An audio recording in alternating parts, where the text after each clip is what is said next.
Kocak.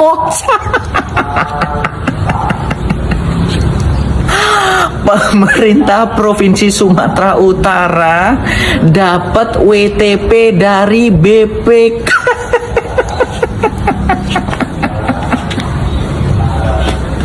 Jadi WTP itu opini wajar tanpa pengecualian. Ya, bahasa sederhananya itu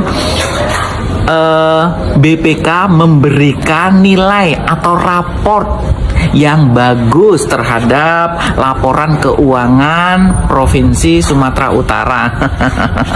Jadi laporan keuangannya itu wajar, rapi, sesuai aturan, tidak ada kejanggalan yang besar. Intinya baik-baik sajalah laporannya, nggak ada yang mencurigakan. Ya iyalah, nggak mencurigakan. Soalnya yang korupsi orang atas kan. Mau dapat WTP itu bayar ya Pak BPK. Iya kayaknya. Apanya yang wajar laporannya? Oh iya wajar. Wajar kalau korupsi sih. Pak Presiden Prabowo, udahlah, nggak usah ada WTP-an untuk provinsi, kabupaten, kota, percuma. Untuk dapat predikat WTP itu bayar. Buktinya nih Sumut korupsi, ya. Proyek jalan senilai 231 miliar, dapat WTP. Belum provinsi, kabupaten, kota yang lain. WTP ini hanya kalahkan lah, siapa yang bayar dia yang dapat. Kocak lah negara ini, kocak. Aduh, ya Allah. Posisi Bobi Nasution saat ini tidak lagi sekedar menjadi bahan perbincangan publik, tapi sudah diambang status hukum yang cukup serius, Tribuners. Rocky Gerung ini menyindir perbedaan cara membaca kasus ini antara lembaga-lembaga yang berbeda. Bila survei masih sebatas berpotensi, begitu ya, maka secara intelijen menurut Rocky Gerung ini sudah ada kesimpulan yang lebih tajam, yang mana menurut lembaga survei berpotensi tersangka, tapi kalau lembaga intelijen sudah pasti akan menjadi tersangka.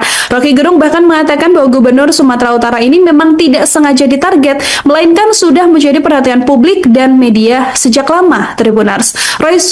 Rocky Gerung ini juga menyinggung kemungkinan bahwa setelah Bobi bisa jadi anggota keluarga Solo atau anggota keluarga Pak Jokowi lain juga akan terseret, tergantung pada sikap pemimpin berikutnya.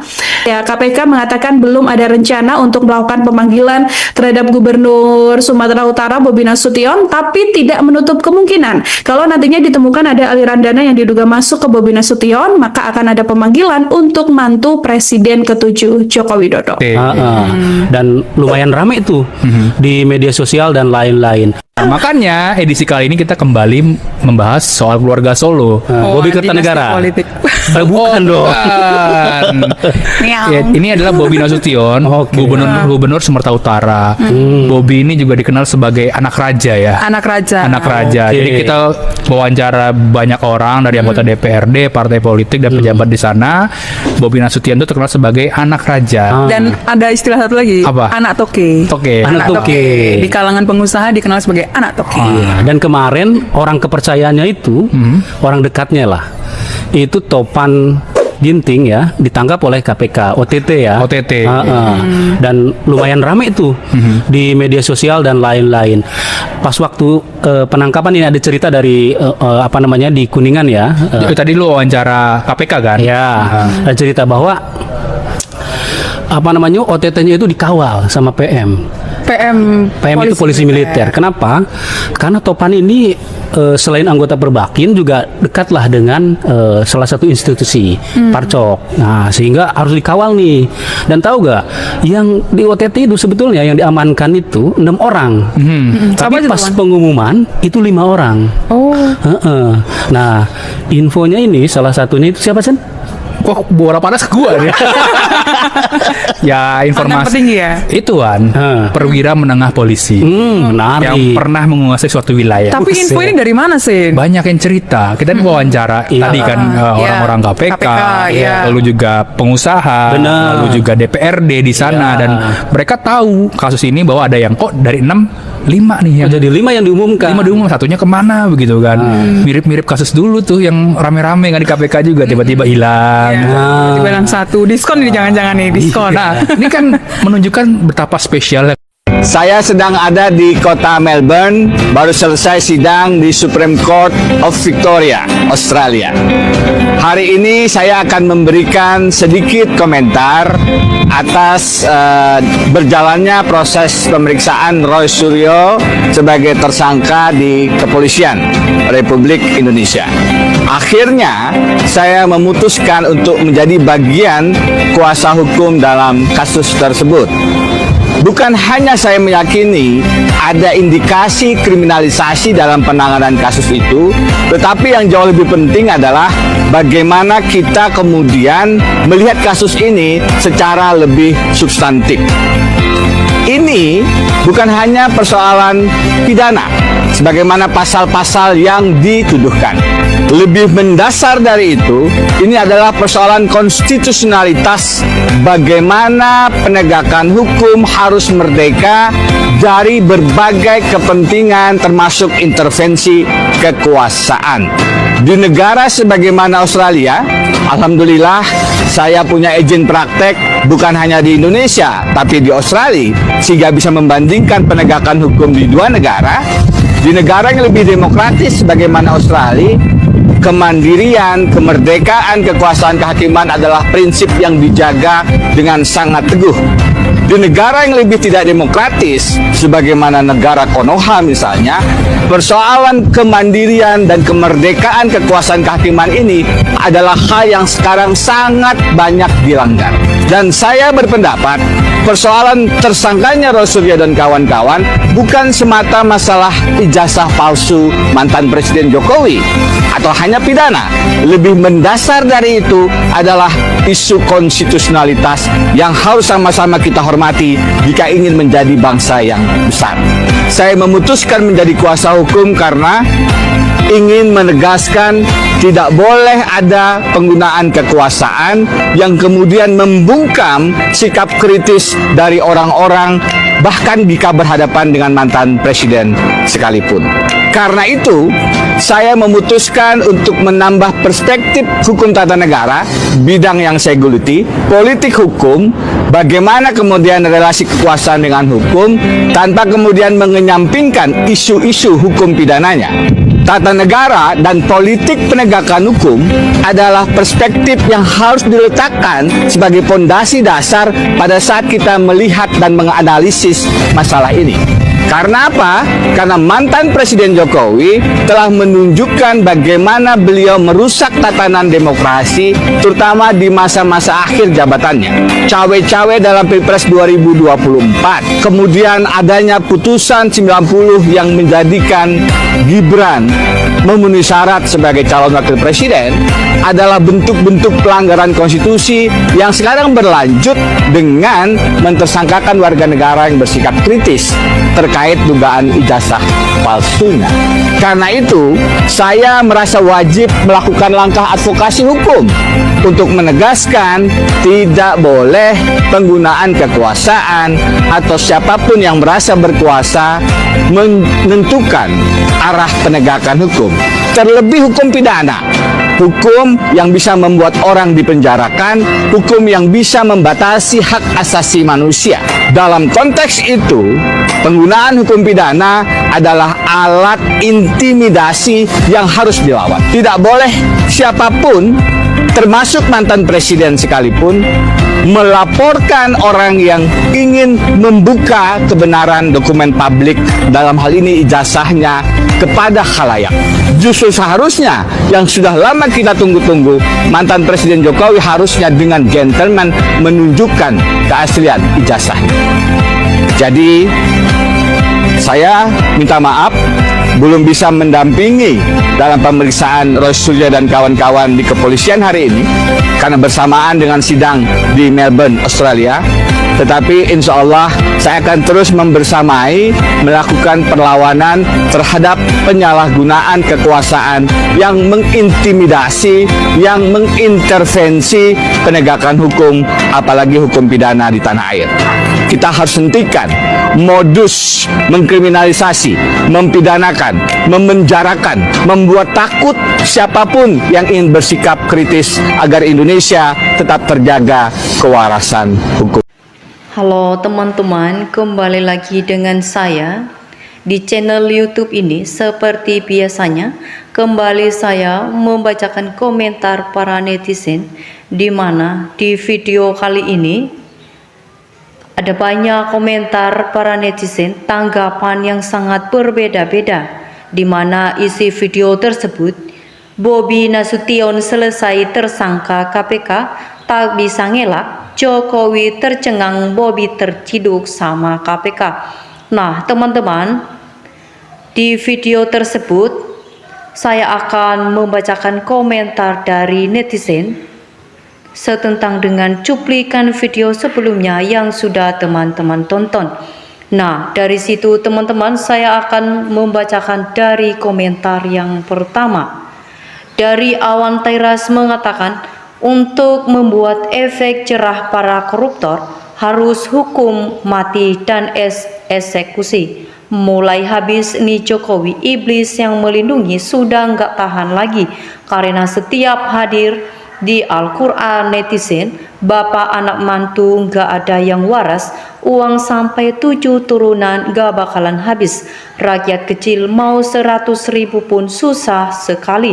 Anak raja rampok penjahat sekeluarga, memalukan orang yang cukup menguasai kejahatan. Bapak Prabowo, tolong tuntaskan masalah ini. Ayo rakyat, jangan takut dengan kita melawan orang yang korupsi. Nah teman-teman, kemudian dari Risman Tarigan mengatakan, negara kita negara penguasa, bukan negara demokrasi. Semakin terpampang dengan jelas pemerintahan Prabowo diduduki banyak oknum pejabat berkarakter termul. Alhamdulillah, semoga Anda termasuk orang baik yang dikirim Allah untuk bersama-sama memperjuangkan kebenaran dan keadilan di Nusantara.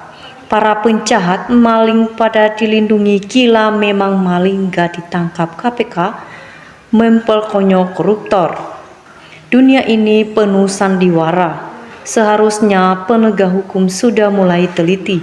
Bobi Nasution, dokter dari wali kota jadi gubernur, pejabat di kota tarik jadi pejabat di provinsi. Ada apa ini sebenarnya? Memang mertuanya nggak ngajarin rakus anak raja. Alhamdulillah, selesaikan semua kasus korupsi yang merugikan NKRI.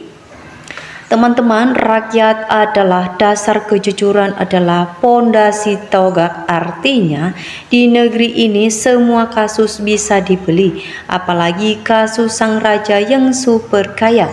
Jadi semua masalah bisa dihentikan sesuai dengan keinginan sang raja. Usut tuntas kasus ijazah palsu itu. Kemudian gak usah heran KPK, Bapak dan seluruh lembaga hukum sudah digenggam oleh keluarga Jokowi. Sangat sulit untuk diraih oleh entitas laporan keuangan. Gak mungkin Sumut dapat WTP karena banyak kasus-kasus pembangunan infrastruktur yang diduga amburadul dari spesifikasi teknisnya. Sampai kapan mereka semua masih kebal hukum, tapi kekayaannya nggak ada yang berani? Mereka biar rakyat saja yang menghukumnya. Jika aparat pejabat nggak ada yang berani sama mereka, tinggal bilang saja ke rakyat habisi mereka, maka 200 juta rakyat akan siap menghabisinya. Kira-kira akan jadi apa ya jika diserahkan ke rakyat? Kayak maling ayam gitu. Berlakukan hukum mati supaya pejabat stop korupsi. Hukuman apapun segera eksekusi mati. Tangkap, adili, penjarakan sekeluarga itu maling semua. Kemudian dari Yuhat Manhasi mengatakan, alhamdulillah kalau betul Bobi Nasution ditetapkan jadi tersangka, masyarakat sumut mendukung. Lagi dipertontonkan. Dan untuk Bobi, walaupun diperiksa KPK tetap tenang, asli Jokowi masih merasa hidup karena masih dilindungi presiden. Gak ada yang benar-benar ada, Bapak juga ujung-ujungnya damai. Kalau korupsi udah wajar dapat sampingan negara Konoha. Hoak kiamat kalau Kejagung berani nangkap keluarga Jokowi. Sekalian tangkap pendukung Jokowi yang lainnya, betul, dan nepalkan acak. Semoga rakyat pada sadar nanti di Pilpres jangan asal nyoblos sama, jangan mau dapat sembako dan amplop, tapi korupsi nggak ketulungan anak mantu paman saudara semua pada dapat joran udah habis kerakyat semua dikuras. Kemudian dari Endang mengatakan negara sebelah telah melihat karena tetangga tahan dulu, kalau masih diperjuangkan lihat situasi siapa tahu bisa tenang. Bapak dan anak mantu ternyata penipu, pembohong, perusak tatanan hukum negara. Siapapun yang korupsi itu segera diproses tegas tanpa bertele-tele, tanpa memandang jabatan, buka kebenaran. Nah, sama aja bapak dan anak menantu maling semua. Hanya hukum mati yang bisa menghentikan korupsi di negeri ini. Ada uang, ada WTP, entar jangan bisa dapat, kok tenang saja. Ya, bapak dan anak menantu koruptor semua ditangkap, dipenjara dan diadili. Kapan masih melenggang kangkung berani tidak atau KPK, polisi, kejaksaan menangkap. Geng Solo memang sangat kuat, ini harus rakyat yang menangkap. Baru bisa, kalau mengandalkan petugas gak mungkin di komen. Memang enak uang haram untuk dunia, tapi ingat semua yang hidup pasti mati. Bagaimana negara ini gak bangkrut kalau mulai bapak dan anak menantu semua korupsi dan rakyatnya hidupnya makin terjepit. Semua ini karena per sesaat ini tidak tegas dalam menangani hukum di Indonesia. Kalau keluarga Jokowi yang melakukan diam, pura-pura tidak tahu, tapi kalau ada kesulitan hidup, rakyat makin diperas, pajak dinaikkan. Dana pendidikan dipotong, dana BPJS dihapus, dan pres nggak berani mengadili Jokowi karena sahabatnya, dan ini sangat merugikan bangsa dan negara. Nah teman-teman, itu adalah tanggapan dari para netizen di mana video sebelumnya. Nah teman-teman, sekian video kali ini. Jika memiliki tanggapan yang lain, mari tinggalkan di kolom komentar. Salam hangat.